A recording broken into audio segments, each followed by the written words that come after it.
அதுக்கு என்னென்ன காரணம்? வரவே இல்லைன்னா நீங்க இந்த நாட்டுல இருக்கீங்களா? அண்ணே நான் மதுரை தானே, மதுரை மாவட்டம் தானே. டேய் சொல்லுங்கடா.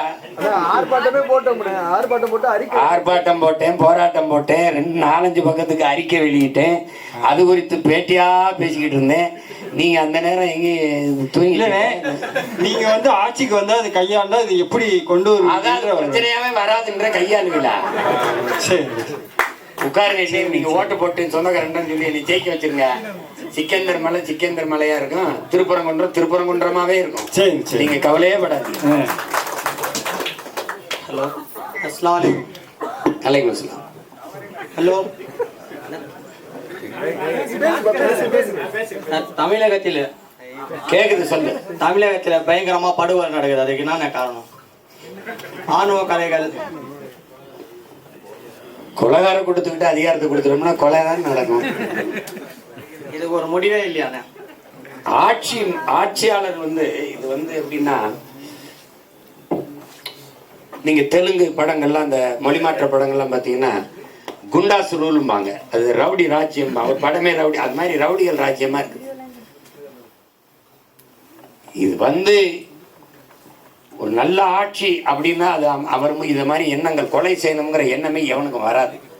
அது தொடர்ந்து நடக்குது. பெரிய பெரிய தலைவர்களும் சாதாரண குடிமக்களுமே தெருவில் நடக்க முடியல. அப்ப அதுக்கு மேல பேசியது அந்த அளவுக்கு தான் ஆட்சி. அதனாலதான் இதை மாத்தணுங்கிறோம். புரியுதா? தைரியமா சரி பண்ணிடுவோம். வாழ்த்துக்கள்ண்ணே. வேலூர் மாவட்டம் வேலூர் கோட்டையில் பள்ளிவாசல் இருக்கு, அங்கே சர்ச் இருக்கு, கோயில் இருக்கு, ரெண்டுமே வந்து யூஸ் பண்ணிட்டு இருக்காங்க. ஆனால் பள்ளிவாசல் மட்டும் திறக்காமலே இருக்காங்க.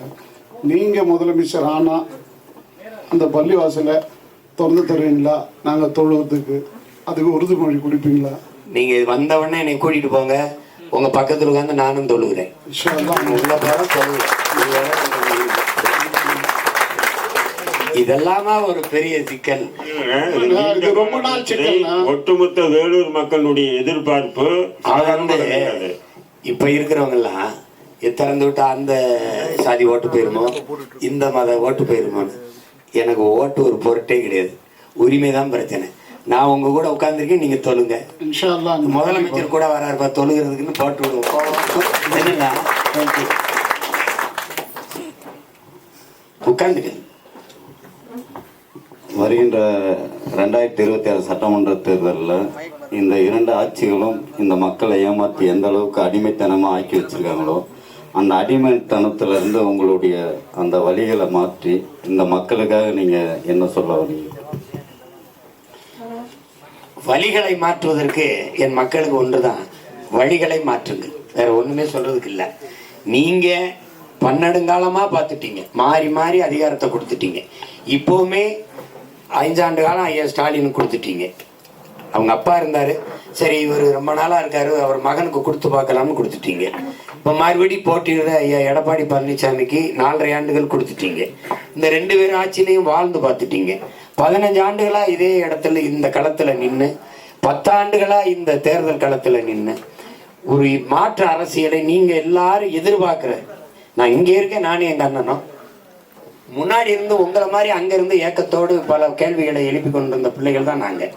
இப்ப யாரும் வழியே இல்லை என்று புலம்பிக் கொண்டிருந்த இனக்கூட்டத்துல மக்களுக்கிடையே இருந்து நாமளே என் வழியா மாறக்கூடாதுன்னு நாங்க இங்க வந்தோம்.